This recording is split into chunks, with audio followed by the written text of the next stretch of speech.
5 a.m. in New York City. Good morning, I'm Bonnie Quinn with your Bloomberg Brief. Let's get you set up for the day. A record-breaking funding round. OpenAI is set to be finalizing a deal likely to bring in more than $100 billion. Geopolitical unease. Oil holding on to gains after its biggest daily jump since October on concerns over a U.S. intervention potentially in Iran.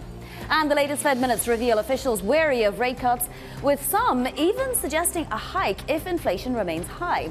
So let's take a look at those markets. We did see a rally yesterday, slightly though cut off at the heels, so we ended up the session about 0.6% higher on the S&P 500 and about 0.8% higher on the Nasdaq. But it was a low volume kind of day, and that would suggest perhaps low conviction. Now the Mag 7 names did all rally for once.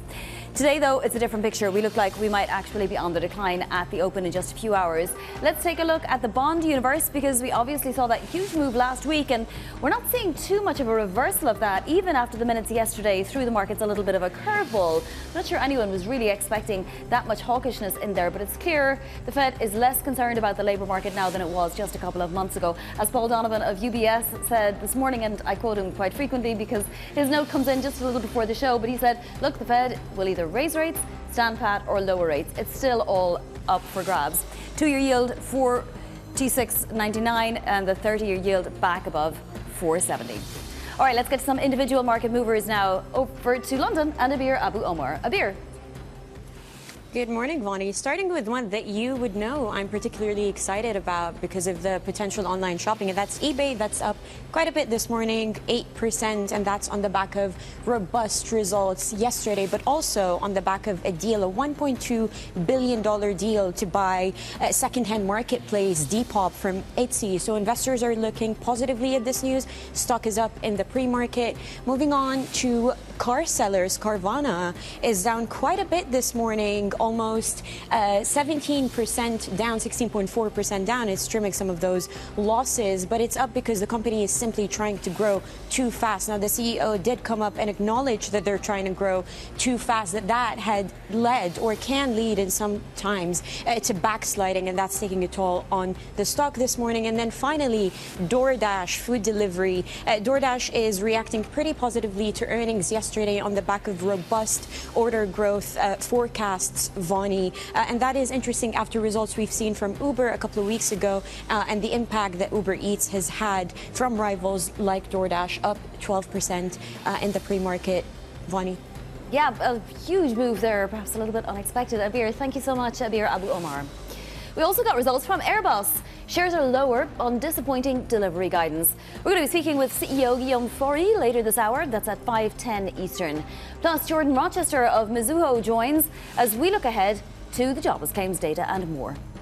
But first, a Bloomberg scoop. Sources say OpenAI is close to finalizing the first phase of a new funding round, which puts it on track to top $100 billion. Joining us now is Tom McKenzie, host of Bloomberg Tech Europe. Tom, it's a little bit difficult to keep track of all these funding rounds. Now, which companies are involved in this one, and are any of them already involved in funding OpenAI? Yeah, another day, to your point, Vonnie, another day, another massive funding round, OpenAI. This would be historic, though, $100 billion potentially. And this is just the first phase of their fundraising, their latest fundraising attempts, because this would just involve strategic investors like NVIDIA, like Microsoft, like Amazon, like SoftBank, that already own an 11% stake in OpenAI, and of course Microsoft has their stake in OpenAI as well. So they are all looking to contribute to this first phase of funding that, again, if they were to reach the top end, would come in at about $100 billion and would value OpenAI, including that funding round, close to 850 billion US dollars. For size and scope, that is 4 times the current market cap of Intel. That is more than the entire market cap of JP Morgan. So that is the kind of valuation that investors and these strategic investors are looking to assign to OpenAI. And then we are reporting OpenAI would go to venture capital to raise additional rounds. This is a company, of course, that has promised to spend trillions of dollars on capex to build out the data centers. They continue to see massive demand, they say, for their services, and they need to build out the capex for that. And it seems like at least the strategic investors continue to buy into that proposition, Vonnie. Yeah, I mean, it's unreal, Tom. Even before this, I think SoftBank had, what, an 11% stake or something. Tom McKenzie, thank you so much. Tom is co-host of the morning show on Bloomberg Television and, of course, Bloomberg Tech Europe as well. Oil rising after its biggest daily gain since October, following a report that U.S. military intervention in Iran could in fact come sooner than expected. There's many reasons and arguments that one could make for a strike against Iran. The president has always been very clear, though, with respect to Iran or any country around the world. Diplomacy is always his first option, and Iran would be very wise to make a deal with President Trump and with this administration. Joining us now from Geneva is Dina Esfandiari of Bloomberg Economics. Dina, it was a little bit surprising to me that this report came out suggesting that perhaps there would be attack anyway, even though it does seem like Iran is considering something and is going to come back in 2 weeks. Is the U.S. somehow cornering itself into even attacking Iran? I think there is a certain amount of that, definitely, that plays into all of this. At the end of the day, we have the biggest amassing of U.S. military capabilities in the Middle East. It's pretty historic. It's significant. And so the Trump administration really would need to get something significant from Iran in order to walk that threat back, in order to pull back the U.S. military presence in the region and say the crisis is solved. And the problem today is Iran is just unlikely to give the United States that. It's not willing to give in to U.S. demands. And so I think we're slowly inching our way towards some kind of military strike on Iran. Yeah, I mean, it's so strange, Dina. I mean, why suggest that there was progress made in the talks and then talk about, coming back in 2 weeks' time for more talks and still be going ahead with this stick approach?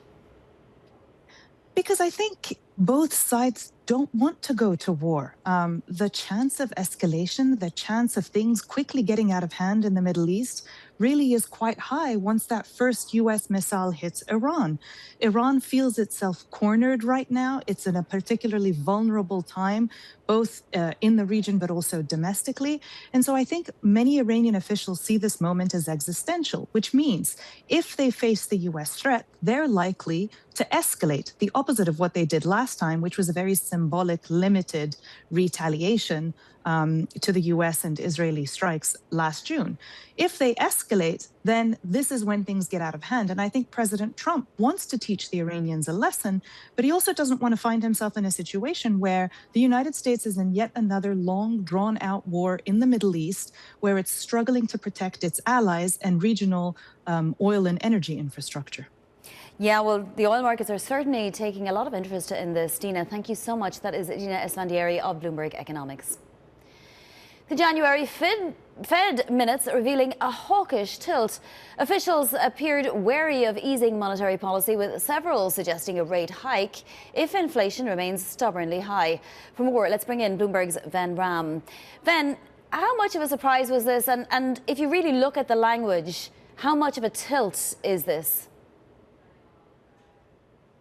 It's a pretty sharp tilt. I mean, it shows that, after the labor market concerns of December, now officials are pivoting to the idea that, cottoning on to the idea that, look, inflation is not coming as quickly as we expected, even though they were earlier thinking that the labor market softness would kind of lead to softness in inflation as well, which hasn't happened. If you look at the core PCE, Vonnie, for the past 1 year, we have averaged 2.8%, and the Fed has missed its inflation goal for a long time now.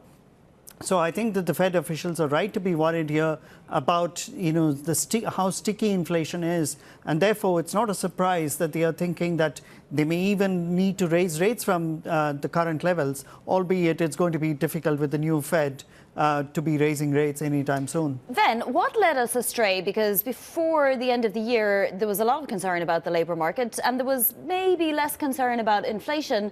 Then we didn't have data for a long time, and now suddenly we've got just a little bit of data and everyone is calm about the labour market suddenly and worried again about inflation? Well, I think that, to be fair, the Fed has penciled in an economic growth, real growth rate of 2.3% for this year, which is above trend, and the Fed will take that any day. They were concerned for a period about the labor market softness, but that is not their kind of view for 2026, as it were, which, as I said, is 2.3% growth, which is above trend. So I think that the biggest issue for the Fed continues to be sticky inflation. And to the extent that inflation doesn't converge to 2%, and we are getting the core PCE reading later this week, which is supposed to show another elevated print, if those continue on pace, then I don't see how the Fed will have any room to cut rates, regardless of how Kevin Walsh feels about it. Yeah, and recently the market had been almost pricing in a third rate cut, or at least inching in that direction as well this year. So it does seem like that might be less of a possibility. So what's going on with the yield curve then? Because the 2-10 spread is back down to 62 basis points. We have the 2-year yield at 3.46 and the 30-year yield back up to 472.06 right now. We had a big move last Friday after the benign inflation data. And yet with the Fed more concerned about inflation, it doesn't seem like the market is reacting too much. Well, I think that the recent rally that we have seen at the long end, Vonnie, is untenable. I don't think that the 10-year yield is going to be validated anytime around 4.06 levels that it was hovering around earlier. So I think that, if you've got the Fed that is inclined to be cutting rates despite sticky inflation, that is going to send yields at the long end higher, because investors are going to want an inflation premium stuck into the 10-year and the 30-year maturities. So I think that the front end is going to be kind of anchored around 350, which is what it's doing now. In fact, it's been doing that now for a couple of months now. So I think that the front end is going to stay put where it is, probably, and then the long end is going to tick higher. So I think that investors would do well to fade the recent rally in long end treasuries. Fascinating. So we should look for that spread to widen out once again. Ven, thank you so much for all the context. That is Ven Ram of our MLive team. Now to other top stories trending on the terminal this morning. Nestlé shares are higher after posting a sales beat. CEO Philippe Navratil says sales growth will likely pick up this year as he reshapes the food giant. He's in the midst of cutting 6% of the company's global workforce, about 16,000 jobs. He also confirmed that Nestlé is in advanced talks to sell what's left of its ice cream business. Microsoft co-founder Bill Gates backed out of a keynote address at the Indian AI Summit just hours before he was due to speak. The withdrawal follows criticism of his relationship with convicted sex offender Jeffrey Epstein. The Gates Foundation says the decision was made to ensure the focus remains on the conference. And former South Korean President Yoon Suk-yeol faces life in prison after being found guilty of leading an insurrection with his 2024 martial law declaration. The court said Yoon damaged the constitutional order by mobilizing military forces. Yoon's lawyers denounced the ruling as politically motivated and vowed to, quote, fight until the end. Coming up, shares of Airbus getting a hit after the plane maker's delivery outlook disappoints investors. CEO Guillaume Faury joins. This is Bloomberg.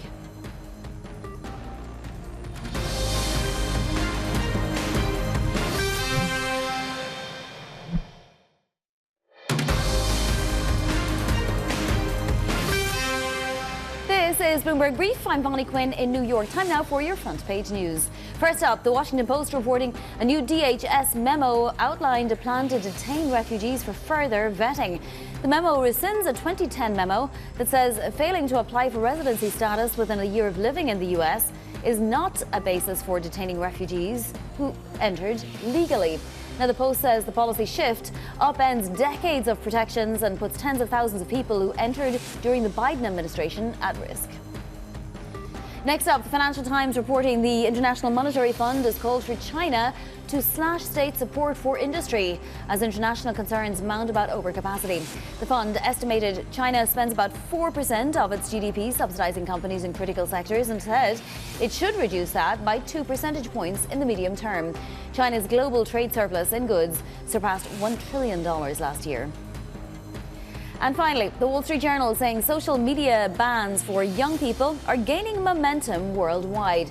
The journal says what started out as an isolated regulatory gamble by Australia last fall has spread to more than a dozen capitals, from Paris to New Delhi, and it marks a tipping point in the conversation about regulating social media. Also, a potential blockage in tech companies' pipeline of users. And those were your front page headlines. This is Bloomberg.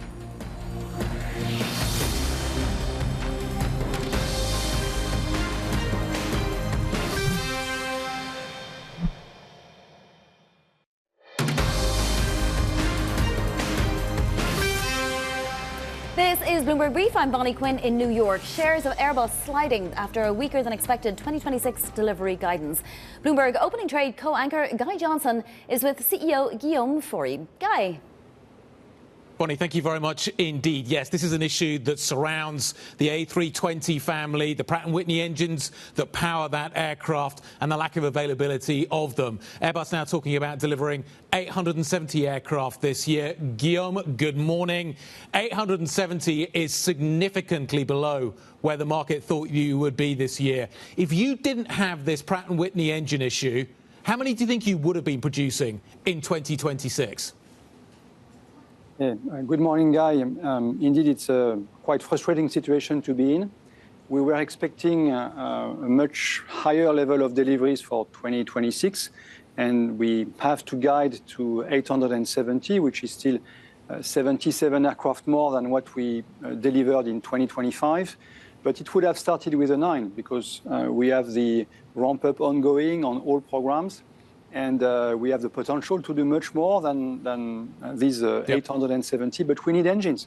And what we received from Pratt as an outlook for 2026 is significantly behind their previous commitments, the orders that had been accepted by Pratt for the GTF engines. And therefore, we have to look at things as they are, at least for the moment. So significantly behind what we would have done. Okay. So let's call it 30 aeroplanes that you are not going to be delivering in 2026 as a result of that issue. How much money, therefore, are you losing on those 30 aeroplanes? Can you quantify that number for me? I will not be specific on this. We provide a guidance that is on the number of aircraft that is with an EBIT adjusted of around 7.5 billion and a free cash flow of 4.5. But there is a very substantial gap between what we would have made in terms of free cash flow and EBIT would we have those aircraft compared to what we have, even more as we have to deal with inventories as a result of that situation, because the rest of the supply chain is moving forward. We have already a lot of those aircraft in the production pipeline, and we will have to adapt our production and decide what we do moving forward in the year. But it will create, obviously, a headwind, a charge for the inventory and therefore for the free cash flow. Are you going to seek compensation? I imagine you are from Pratt & Whitney as a result of that. You say you started the process to enforce contractual rights with Pratt. Can you tell me exactly what that means, what compensation looks like, when you could obtain that compensation, when your shareholders will see the benefit of that?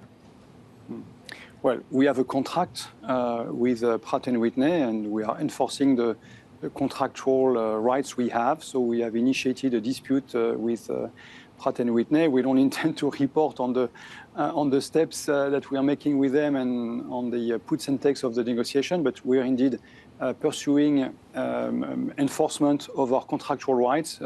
We want compensation for the missing number of engines compared to the orders that had been accepted and compared to what the damages that will be made to Airbus. So we are in this process. Okay, I just want to turn to another issue which currently Airbus is involved with, and that is the next generation fighters that Europe is looking to build. You are currently in partnership with Dassault on the FCAS program, the Future Combat Aircraft System. Guillaume, everybody thinks that program is now dead. Is that assumption correct? I like to say we are wrong to be right too early.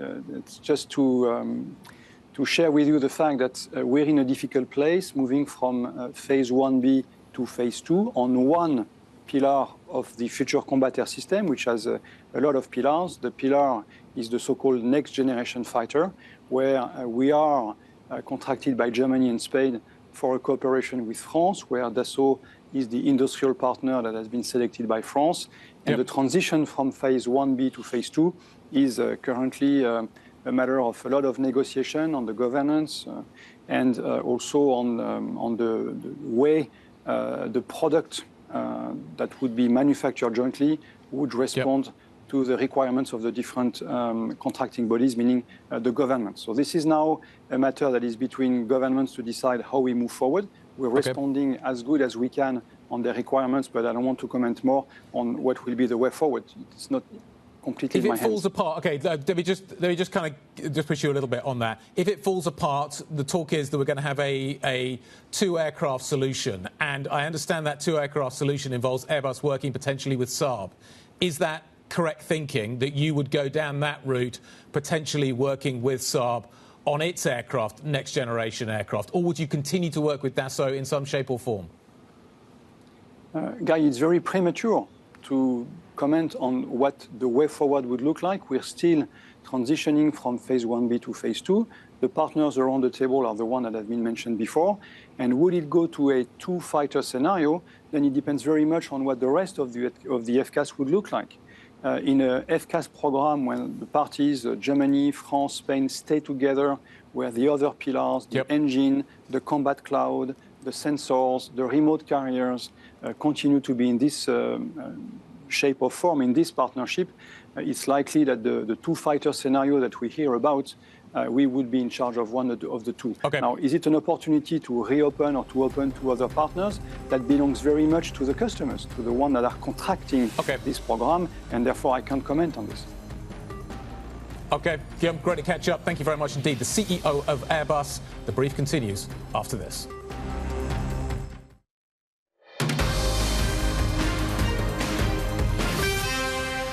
It's 5:30 a.m. in New York City. Good morning. I'm Bonnie Quinn with your Bloomberg Brief. Let's get you set up for the day. A record-breaking funding round. OpenAI is said to be finalizing a deal likely to bring in more than $100 billion. Geopolitical unease. Oil gains after its biggest daily jump since October on concerns over a U.S. intervention in Iran.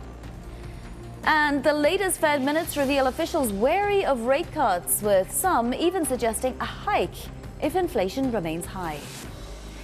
So let's look at those markets. We're deteriorating slightly, but futures definitely pointed lower. Russell 2000 futures perhaps faring the worst. This on the potential for a rate hike instead of a rate decline. Although, you know, as Paul Donovan says today, really anything is possible. Immediate easing is definitely now more unlikely at the same time. Let's take a look at bonds, because we had that big reaction Friday. We're reversing a little bit of it, but the 2-year yield still below 347. The 30-year yield is back up to around 472.25, and that 10-year yield still hugging just below the 410 mark. All right, we have a lot to talk about this half hour, so let's get to some individual movers now. Over to London and Abir Abu Omar. Abir. Hey, Vonnie, let's start with some online shopping fun, and eBay doing pretty well this morning, up more than 8% at this point in the pre-market trade, and that's on the back of strong, robust results yesterday, but also on the back of a $1.2 billion deal to purchase Depop from Etsy. Now, investors are looking pretty positively at this news this morning. Depop will continue to operate as a separate entity, its CEO had said. Moving on to Carvana, which is not acting as favorably. Investors are not acting as favorably towards it this morning, and it's up almost 17% in the pre-trade, and that's primarily because this is a company that's been trying to grow way too quickly, way too fast. The CEO did come out and say after the results yesterday that he did acknowledge that the company was trying to grow too quickly, that they hired 2 more people, and that there will be backslide when it comes to that kind of approach, and we're seeing that reflecting in the pre-market today. And then finally, DoorDash, moving on to food. DoorDash is doing pretty well this morning, and that's on the back of strong order forecasts going forward. Now the stock is up almost 13. It was up almost 13%. It's now up 12.3% in the pre-market trade. And it is quite interesting to see how DoorDash is doing on the back of those Uber results that we saw a few weeks ago being affected by Uber Eats. DoorDash is one of the rivals. Vonnie, back to you. Yeah, it's fascinating, Abir. There was literally just a New York Times article about people who are serial DoorDash users, and it went viral. Everybody read that article, and it caused a lot of consternation, I think. Abir Abu Omar, thank you. Mizuho's Jordan Rochester weighing in on the AI disruption in stocks, writing, quote, "The AI narrative building is overblown, as AI is ultimately productivity enhancing and therefore good for earnings." Meanwhile, minutes from the January FOMC meeting also showed officials more worried once again about inflation than the labour market. Jordan is head of FICC strategy at Mizuho, and he joins us now. So a lot to talk about, Jordan. Let's first talk maybe about the AI narrative and the potential for productivity gains, which you say will more than offset any weakness in the labour market, which we also saw in the minutes. In fact, several participants expecting higher productivity growth associated with technological or regulatory developments to put a downward pressure on inflation. But is that a near-term story, Jordan? Is that something more for the 5 to 10 years out? Good question. I mean, it will be the case in 1 to 2 years' time. I think we take a step back and look at the data, and it was very clear there was an AI impact. What's difficult for us all is we trade markets week on week, month on month. But the sort of narrative over the past 2 weeks, the reason I say it was overblown was AI is coming for jobs, but first it's coming for the stock market, was the narrative playing out on social media and the sort of Twitter sphere. And that's why you saw certain sectors really taking a hit, trucking and logistics getting whacked lower, as well as finance stocks, as well as software.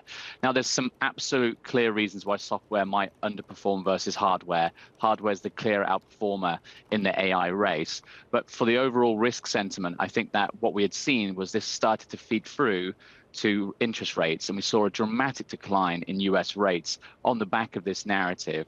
And whilst that's fair enough in the long term, you can argue that AI is disinflationary.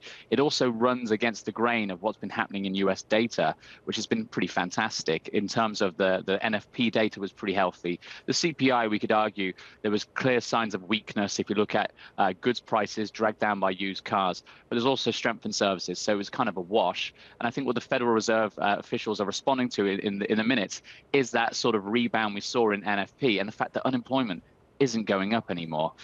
It's actually coming down. And that's in large part thanks to the fiscal policies from the Trump government and the Fed cuts of last year as well. So I think this is a setup where you have fantastic fiscal spending. You've had previous monetary cuts. Where is the recession coming from? Where is this sort of fear? AI could disrupt certain sectors, but overall, it should lead to better earnings for those who benefit from it. Yeah, it's definitely a conflict. If you see, all of the AI sectors or the AI affected sectors that got hit day after day last week, it doesn't vibe with the story at all. But you're saying we can relax about the labour market? I mean, what's the potential for the next move actually being a hike, Jordan? I think the potential for a hike is really difficult. I think what this message from the minutes gives is a clear signal. Don't expect any rate cuts until at least the new Fed chair steps in. The first meeting for Kevin Warsh will be the June meeting. We've got around 18 basis points or so priced in for that meeting. The Mizuho view from our economist, Stephen Rasciuto, is that there's going to be no rate cuts at all this year. And because of the rebound I mentioned in activity data feeding through to a stronger labour market, the data just won't support the FOMC joining the new Fed chair in rate cuts. But it's also really difficult it's a very high bar to turn that narrative from on hold into rate hikes. There's potentially something for next year if all the stimulus leads to a rebound, or indeed the US-Iran escalation takes it to another level and we see kinetic action. Yeah, there's lots still to answer. Do you think Kevin Warsh, after becoming Fed chair, assuming that process ends up actually happening, can lead a Fed that doesn't cut rates and hold on to his job?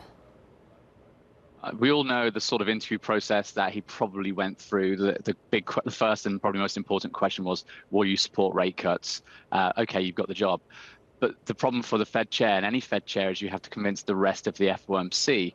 There hasn't been a dissent against the Fed chair in the decision since 1982 with Paul Volcker. And that's what we could potentially see. We could see a new Fed chair argue to the president, well, I did what I could. I voted for a rate cut and a few others joined me, but I couldn't convince the rest, allowing for that political pressure that we tend to get being applied to other members of the FOMC. But in answer to your question, it all depends on the data. It all depends on whether inflation is below 3% as the sort of tipped curve suggests, or if it's above. If we're kind of heading higher, if there is an oil shock, it could be the case that it's very unlikely the new Fed chair manages to get the FOMC to agree with him. Jordan, you say the recent rally in the front end in particular looks overdone. I mean, do we reverse that? And what causes that to reverse? We're getting a bit of that already. So the key metric to think about is the Federal Reserve's dot plot. They say that the neutral rate essentially is at 3%. And the way we judge the market pricing, a very simplistic way, is you look at the 1-year rate in 1 year's time, the 1 year forward. And whenever that gets down to the 3% level, which is where the dot is for the long run neutral, that tends to be where rates find some sort of floor and we bounce off it. We didn't get all the way down to 3. We got pretty close, around 304, but boy, we bounced back. And that's pretty much what's happening here. Front-end rates will probably remain pretty range-bound with a sort of 25 to 30 basis points range until we get a better sense as what the new Fed chair could deliver in the second half of this year. Jordan, in terms of currencies, is the dollar out of the woods at this point? I mean, will it strengthen again, or does it stay range-bound to weaker? And then what other sort of pairs are you looking at? Big picture, we still have the dollar debasement trade taking place, high levels of FX hedging, a clear diversification into other asset classes such as gold and silver as a part of that for central banks and their FX reserves. But in the short term, because of that view on US rates, where I think essentially front-end US rates could head higher here, and the 1 year could go back to sort of 320, let's say, that should be supportive for the dollar. So that gets dollar yen to the sort of 157, 158 level.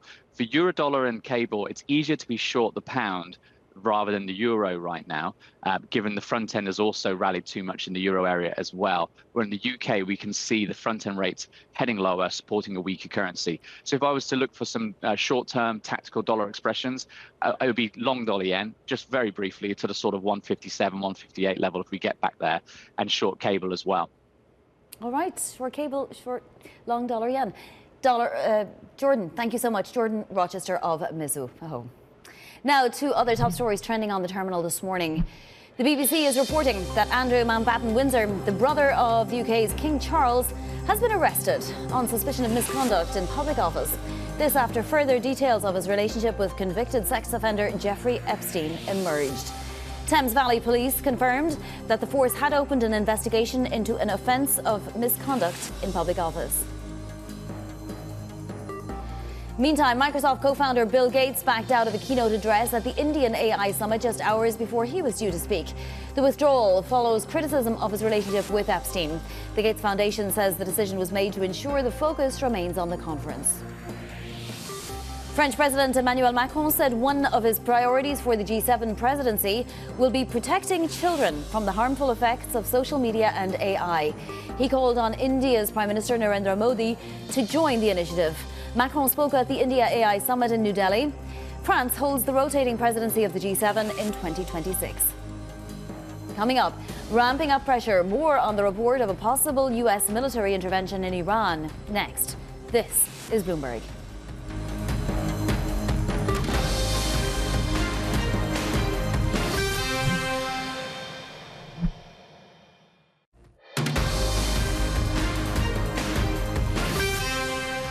There's many reasons and arguments that one could make for a strike against Iran. The president has always been very clear, though, with respect to Iran or any country around the world, diplomacy is always his first option, and Iran would be very wise to make a deal with President Trump and with this administration.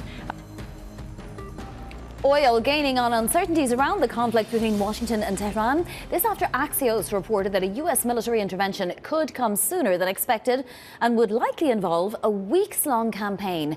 Joining us now from Washington is Mika Solner of Bloomberg Government.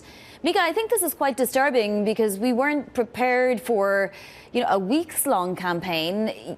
Obviously, assets were moving into the region, but I'm not sure that anybody was anticipating this, given that the US is actually speaking to Iran. There's a diplomatic option as well.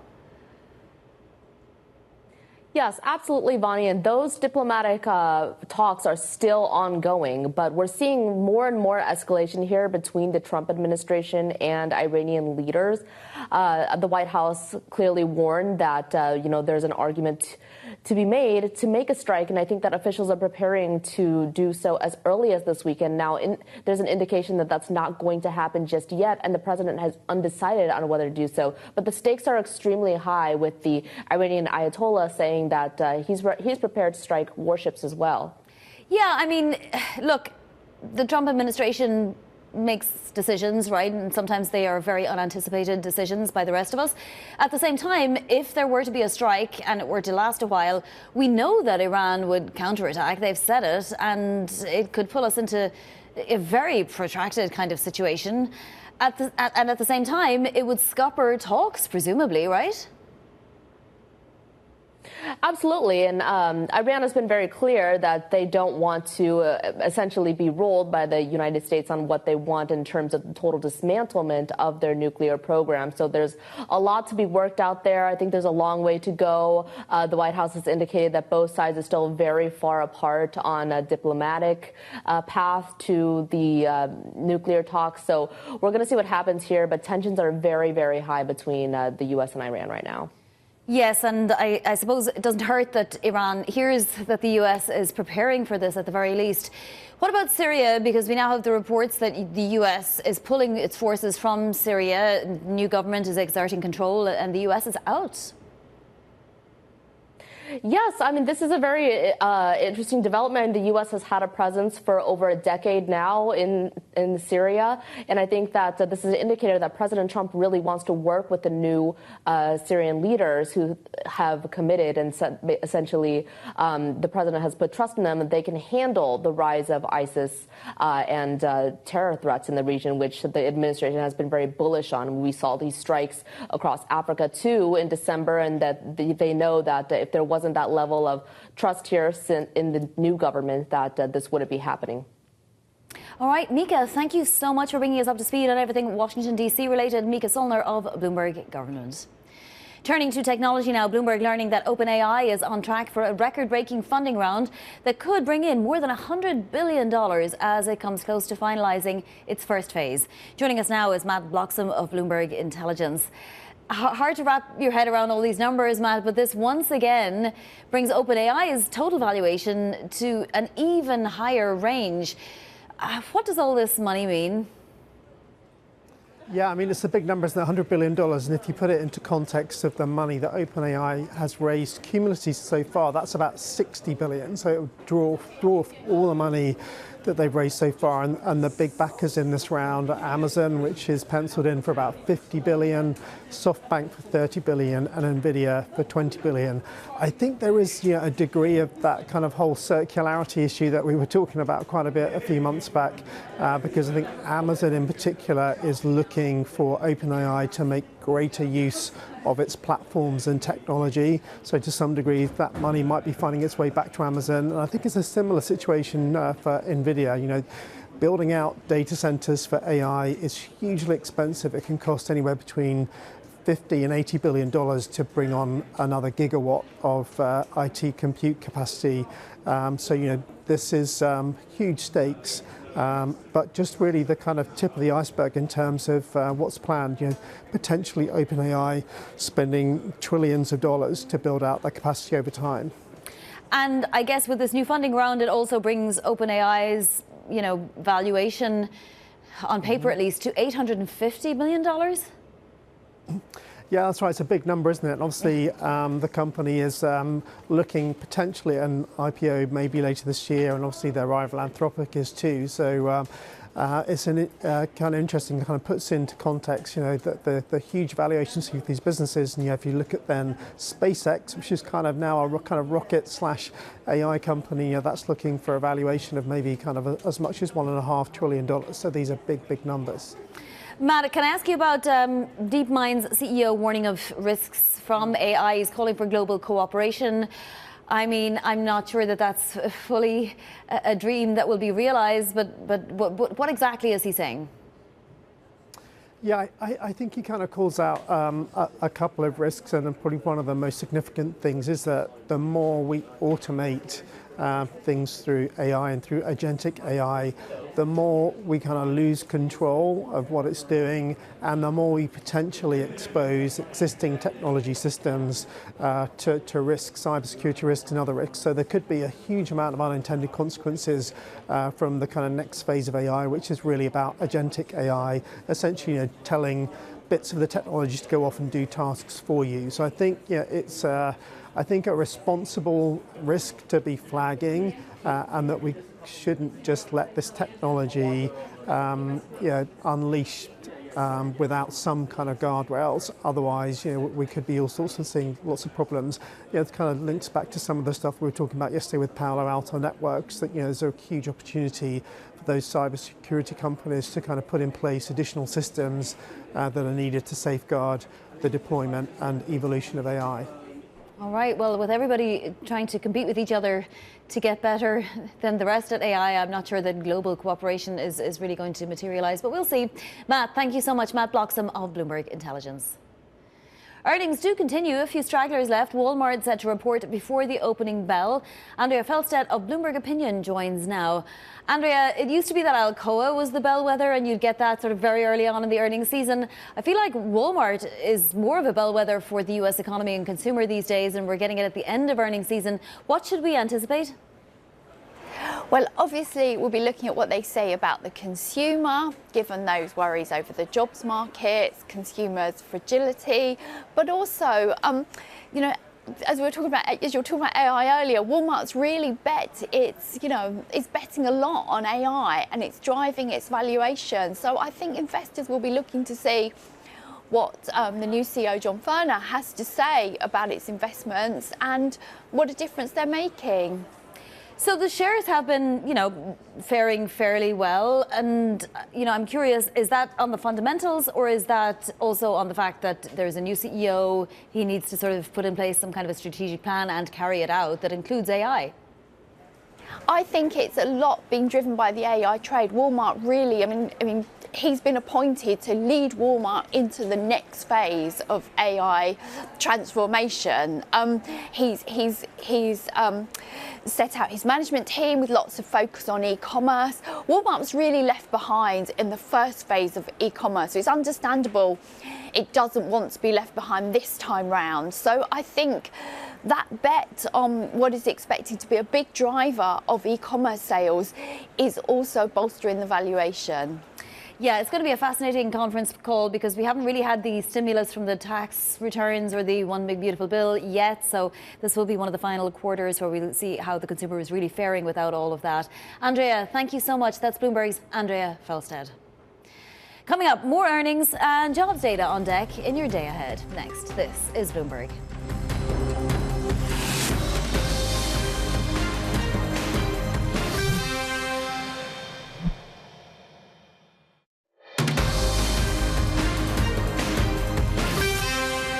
This is Bloomberg Brief. I'm Bonnie Quinn in New York.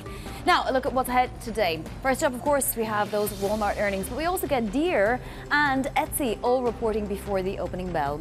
Plus, jobless claims and wholesale inventories, that data at 8:30 a.m. Eastern. And lots of Fed speak, which should be interesting after the minutes. We get Bostic, Bowman, Kashkari and Goolsby all on deck throughout the day. Let's have a look at some earnings movers this morning. Carvana down 16%. Now, this is a volatile stock at the best of times, but higher costs really hit margins in the latest quarter, and investors are punishing this stock. But generally, it's had pretty amazing run-up. DoorDash reversing an initial drop after earnings up 12% now, gaining on strong growth orders, maybe from those repeat customers. And then we have Occidental Petroleum up almost 4%, this rising after a beat in 2026 capex guidance. Let's take a look at the macro environment for your Thursday trading session. Don't forget, yesterday we were pretty light volume, fairly low breadth kind of day. We're pointed lower today after the S&P gained 0.6% yesterday. The Bloomberg Dollar Index relatively unchanged, as are treasuries, even after the minutes yesterday showed that there is even the potential for a hike out there. Certainly less potential for a cut anytime soon. That's it for Bloomberg Brief. Surveillance is next.